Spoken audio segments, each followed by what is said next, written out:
السلام علیکم میرے پیارے بھائیوں، دوستوں، بزرگوں، سب لوگوں کو میری طرف سے سلام، اور امید ہے آپ لوگ خیریت سے ہوں گے۔ اللہ سب کو خیر و عافیت سے رکھے۔ میں تھوڑی سی آج بات کرنا چاہوں گا، جو عمران خان صاحب جو ہے نا چارج شیٹس جو کر رہے ہیں، جب ان سے کچھ بن نہیں رہا ہے تو پھر وہ مختلف اداروں کو اور مختلف جو ریاست کے ستون ہیں ان کو چارج شیٹ کر رہے ہیں۔ جب انہوں نے چارج شیٹ کرنا شروع کیا، پہلے تو انہوں نے پارلیمنٹ کو چارج شیٹ کرتے رہے کہ یہ پارلیمنٹ جو ہے نا 2 نمبر ہے، جعلی ہے، اس جعلی پارلیمنٹ کا کیا فائدہ ہے۔ تو پھر اسی جعلی پارلیمنٹ کے اندر یہ گئے، اور پہلے جب میاں نواز شریف صاحب کی گورنمنٹ تھی تو پھر انہوں نے استعفیٰ دیا، ریزائن کر کے چلے گئے، لیکن پھر بھی بے شرمی کی اتنی انتہا ہے کہ پھر سیلری لیتے رہے، عوام کی آنکھوں میں دھول جھونکتے ہیں کہ جو ہے نا ہم غریبوں کے لیے یہ کر رہے ہیں، فلاں کر رہے ہیں، میں نے یہ کیا وہ کیا، لیکن عوام کی آنکھوں میں دھول جھونک کے انہوں نے کہا جی ہم نے ریزائن کر دیا۔ یہ ریزائن کر کے چلے گئے، پھر 1.5-2 سال تک ایسے باہر بیٹھے رہے، سیلری لیتے رہے، پھر واپس آئے تو پھر وہ جو ہے نا کیا کہتے ہیں 900 چوہے کھا کے بلی حج کو چلی، پھر وہ واپس آ گئے جی، پھر پوتر ہو گئے۔ پھر جس پارلیمنٹ کو یہ گالیاں دیتے رہے، جس پارلیمنٹ کو یہ جو ہے نا برا بلا کہتے رہے، اس ستون کو گالیاں دیتے رہے، پھر اسی میں واپس چلے گئے۔ پھر 2018 کے الیکشن ہوئے، جیسے تیسے بھی عوام کو سب پتہ ہے کہ کس کی مدد سے یہ لوگ جو ہے نا پارلیمنٹ تک پہنچے، اور پھر انہوں نے اس پارلیمنٹ کے اندر ہو کے being a prime minister parliament کی توہین کرتے رہے۔ جو بھی ان کے ذہن میں آیا وہ انہوں نے کیا، جس کسی کو بھی جو ہے سزا دینا چاہیے، اپنے اختیارات کا ناجائز استعمال کیا، اور اپنے مخالف کو جو ہے نا وہ زیر کرنے کی کوشش کرتے رہے۔ جب وہاں سے کچھ نہ بنا، پھر جب ان کے خلاف جو ہے وہ پارلیمنٹ میں ووٹ آف نو کانفیڈنس کے آ گیا، تو پھر انہوں نے آہستہ آہستہ یہ کہنا شروع کیا کہ غداری ہے۔ پھر جب غداری کا وہ چورن نہ بیچ سکے، وہاں پہ عوام کو پتہ چل گیا، لوگوں کو پتہ چل گیا، لوگ ذی شعور لوگ ہیں پاکستان کے الحمدللہ، تو وہاں وہ چورن جب نہیں بکا تو پھر انہوں نے آہستہ آہستہ پہلے تو پارلیمنٹ کا ملائن کیا تھا، اب ملائن کرنا شروع کر دیا پاکستان کے سیکیورٹی اداروں کو۔ پھر آرمی کو ڈائریکٹ ان پہ جو ہے نا الزامات لگانا شروع کر دیے، ان کو ملائن کیا، ان کو برا بلا کہا، ان کو نیچا دکھانے کی کوشش کی، جبکہ ان کو یہ پتہ تھا کہ یہ پارلیمنٹ میں آئے بھی اسی ادارے کی مدد سے تھے، اور انہوں نے جتنے 4 سال گزارے ہیں وہی ادارے نے جو ہے نا ان کی مدد کی، تو انہوں نے گزارے، نہیں تو یہ کٹ پتلی سے یہ تو کچھ دن بھی نہیں گزار سکتے تھے۔ وہی آرمی چیف جس کو یہ برا بلا کہتے ہیں، وہ پورے ورلڈ میں گھومے پھرے اور پاکستان کے لیے انہوں نے پیسہ اکٹھا کیا، پاکستان کے جو ہے نا جو ڈیفالٹ ہونے کے قریب انہوں نے پہنچا دیا تھا، انہوں نے اس کو بچائے رکھا۔ اب جب اس ادارے نے آرام سے اپنا جو ان کا جو قانونی حق ہے اس میں واپس جانے کی کوشش کی ہے، انہوں نے اپنے آپ کو جو ہے نا وہ غیر سیاسی کرنے کی کوشش کی ہے، اپنے اصلی کام کی طرف لوٹنا شروع ہوئے، تو پھر انہوں نے ان کو ملائن کیا، ان کو کبھی چوکیدار، کبھی ان کو جانور، نیوٹرل جو جانور ہوتا ہے، کبھی کچھ پھر اس کے بعد اس نے اپنے پاکستان کے ایک حساس جو ہے نا غیر سیاسی ادارہ، ایک اپنے ملک کو بچانے کے لیے ISI کا انہوں نے ٹارگٹ کیا، پھر ISI چیف کو ٹارگٹ کرنا شروع کیا، پھر جب ان سے کچھ نہیں بنا تو پھر انہوں نے جو ISI کے جو ایک جنرل ہیں ان کو جو ہے نا برا بلا کہنا شروع کیا، پھر ان کو ملائن کیا، پھر قتل کا مقدمہ ان پہ درج کرانے کی کوشش کرتے رہے۔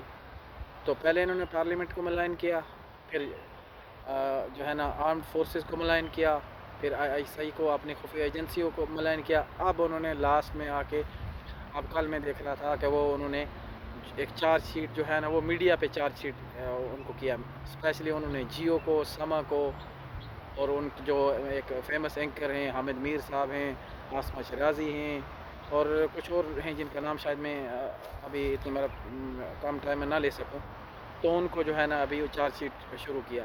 اچھا، یہ اس لیے کیا جی کہ انہوں نے جو وہ جس آدمی نے قتل کیا، جس نے اعتراف کیا کہ میں نے قتل کیا ہے، اب یہ اس پہ پریشر ڈال کے اس کے منہ سے یہ کہلوانا چاہتے ہیں کہ پرائم منسٹر نے قتل کیا ہے، جو رانا ثناء اللہ انہوں نے قتل کیا ہے، یا جو میجر جنرل صاحب ہیں، یہ اس آدمی سے یہ کہلوانا چاہتے تھے، لیکن فارچونیٹلی اب وہ چونکہ انٹرویو پہلے آن ایئر چلا گیا، اب انہوں نے اس کو پولیٹیکلی یوز کرنا تھا، اسپون فیڈنگ کرنی تھی لوگوں میں کہ ہم مظلوم ہیں، ایک مظلومیت کارڈ کھیلنا چاہتے تھے. جب اس میں یہ بری طرح ناکام ہوئے ہیں تو پھر انہوں نے میڈیا والوں کو کہنا شروع کیا کہ انہوں نے کیوں چلا دیا، یہ حامد میر نے یہ چلا دیا، فلاں نے یہ چلا دیا، فلاں چینل نے یہ چلا دیا. بھائی آپ میڈیا والوں کے پیچھے کیوں پڑے ہوئے ہیں؟ میڈیا تو ایک میسنجر ہے، آپ میسنجر کے پیچھے نہ جائیں، جس نے یہ کیا ہے اس کے پیچھے جائیں. تو اب انہوں نے میڈیا کو جو ہے نا برا بھلا کہنا شروع کر دیا ہے. تو یہ چاہتے ہیں کہ پاکستان میں افراتفری ہو، ہر ادارہ جو ہے تباہ و برباد ہو، چاہے وہ آرمی ہو، چاہے اب باقی ایک ادارہ رہ گیا ہے جوڈیشری. ابھی بھی آپ یہ بات ذہن نشین کر لیں کہ ابھی کوئی بھی ایک فیصلہ ان کے خلاف آئے گا تو پھر دیکھنا یہ جوڈیشری کو کتنا ملائن کریں گے. انہوں نے کسی ادارے کو نہیں بخشا ہے، نہ انہوں نے آئندہ کسی ادارے کو بخشنا ہے. انہوں نے ہر ادارے کا ستیہ ناش کر کے رکھا ہے. یہ جب تک ان کے پنجاب میں گورنمنٹ تھی انہوں نے پتہ نہیں کتنے آئی جی چینج کر دیے تھے، کتنے جو ہے نا وہ پولیس کے محکمے چینج کیے. ایک بات کرنا اور میں بول گیا، ابھی کل یہ شاہ محمود قریشی صاحب نے جو ہے نا کھڑا ہو کے بہت غلط باتیں، ایک پولیس کا ادارہ ہے، وہ بھی ایک سیکیورٹی کا ادارہ ہے، وہ بھی پاکستانی ہیں، وہ بھی بیچارے روڈ پہ ذلیل و خوار ہوتے ہیں. وہ خان صاحب کے گاڑیوں کے پیچھے بھاگ رہے ہوتے ہیں تو خان صاحب سے تو وہ سیلری نہیں لیتے. وہ یہ پبلک کا ٹیکس پیڈ ادارہ ہے، وہ اس ٹیکس سے ان کو سیلری دی جاتی ہے. کل انہوں نے اس کو بھی ملائن کیا ہے، ان کو بھی برا بھلا کہا ہے. تو اب کوئی ایسا ادارہ نہیں. کچھ خان صاحب کچھ خدا کا خوف کریں. آپ اور آپ کے حواریوں نے پاکستان کو اس نہج پہ لا کے کھڑا کر دیا ہے کہ جہاں سے پاکستان اللہ خدا نہ کرے کچھ بھی ہو سکتا ہے. آپ سے جب کچھ بھی نہیں ہو رہا ہے چونکہ آپ ایک سیلفش آدمی ہو. خان صاحب آپ ایک سیلفش آدمی ہو. آپ صرف اپنے اقتدار کے لیے، اپنے پرسنل وینڈیٹا کے لیے یہ سارا کچھ کر رہے ہو، لیکن آپ یہ نہیں رہے ہو کہ یہ پاکستان کی تباہ و بربادی کا سبب آپ بن رہے ہو. آپ نے ہر چیز کو تباہ و برباد کیا. آپ نے لوگوں کے اخلاق کو تباہ و برباد کیا. آپ نے پاکستان میں ایک شرم و حیا کا کلچر تھا، آپ نے اس کو تباہ و برباد کیا. آپ نے بھائی کو بھائی کے خلاف لا کے کھڑا کر دیا ہے. خدا کے لیے کچھ خدا کا خوف کریں، اللہ سے ڈریں. آپ نے تو 70 سال گزار لیے ہیں. یہ جو باقی پیچھے آپ بچے رہ گئے ہیں ان کو تو اچھے سے زندگی گزارنے دیں. آپ نے تو اتنا پاکستان کو پیچھے دھکیل دیا ہے کہ خدا اس کو بہت ٹائم لگے گا اس کو جو ہے نا لائن پہ آنے کے لیے. تو خدا کے لیے بس کریں، بس کر دیں. آپ اپنے جھوٹ کو بیچنے میں ناکام رہے ہیں، آپ بری طرح ناکام ہوئے ہیں، آئندہ بھی ناکام ہوں گے. خدا کے لیے پاکستان کے اداروں کو جو ہے نا رہنے دیں. اس کے علاوہ آپ سب کو پتہ کہ الیکشن کمیشن کو انہوں نے ملائن کیا. وہی الیکشن کمشنر جو ہے اس کو اپوائنٹ کیا گیا تو کتنی اس کی تعریفوں کے کلابے ملا رہے تھے. جب وہ آئے الیکشن کمیشن نے اپنا کام شروع کیا، اس نے نیوٹرلی اپنا کام کرنا شروع کیا. جب ان کو پتہ چلا کہ وہ اب تو ہمارے جو ہے نا یہ فارن فنڈنگ کا کیس یہ کھولے گا، انہوں نے پہلے ٹرائی کیا اس کو ڈرا دھمکا کے، ان کو مختلف لالچ دے کے. جب یہ اس میں بری طرح ناکام ہوئے، جب اس ٹائم میں انہوں نے ایک گراؤنڈ بنانا شروع کر دیا، گراؤنڈ پریپیئر کرنا شروع کر دیا تھا. جب ان کو معلوم پڑ رہا تھا آہستہ آہستہ، چونکہ بحث ہوتی تھی وکیلوں کی الیکشن کمیشن میں، تو جب ان کو معلوم تھا کہ ہمارا یہ نکل آئے گا ہمارے خلاف، ہم نے یہ جو جھوٹ لوگوں کو پھیلایا یہ سچ دنیا کو معلوم ہو جائے گا، تو پھر انہوں نے اس ادارے کو ملائن کرنا شروع کیا. ان کو بہت برا بھلا کہا. ہر وہ کام انہوں نے کیا جو یہ کر سکتے تھے. یہ تحریک انصاف کا، یہ عمران خان کا ایک طریقہ کر رہا ہے.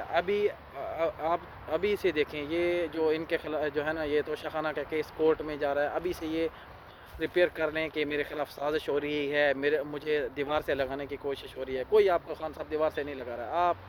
آپ خود اپنے آپ کو دیوار سے لگا رہے ہیں. آپ نہ صرف اپنے آپ کو دیوار سے لگا رہے ہیں، آپ پاکستان کو دیوار سے لگا رہے ہیں. آپ انٹرنیشنلی بھی پاکستان کو اکیلا کر کے گئے ہیں. نہ آپ نے چائنا کے ساتھ جو ہے نا تعلقات کو کچھ چھوڑا تھا، نہ گلف کنٹریز کے ساتھ. تو آپ نے پاکستان کے ساتھ وہ سلوک کیا ہے جو کہ شاید کوئی بھی نہ کر سکتا تھا. آپ نے پاکستان کو 4 سالوں میں وہاں پہ پہنچایا ہے جہاں پہ پاکستان شاید 200 سال بھی نہ پہنچ سکتا. تو خدا کے لیے کچھ خدا خوف کریں، عقل کے ناخن لیں، ہوش کے ناخن لیں. آپ عمران خان پاکستان نہیں ہے، پاکستان ہے تو عمران خان ہے. میں بار بار یہی کہتا ہوں، پاکستان ہماری ریڈ لائن ہے. عمران خان یا کوئی اور بھی لیڈر جو ہے، وہ لیڈر تو ہو سکتے ہیں، میاں نواز شریف صاحب ہمارے لیڈر تو ہیں، لیکن کبھی بھی ہمارا لیڈر یہ نہیں کہتا کہ میں جو ہے نا ریڈ لائن ہوں. نہیں، ہماری ریڈ لائن پاکستان ہے، اس کے بعد ہمارے لیڈر آتے ہیں. امید ہے آپ سب لوگ جو ہے نا میری بات کو سمجھ رہے ہوں گے. اور تھینک یو سو مچ. اپنا بہت سارا خیال رکھیے گا. اللہ حافظ.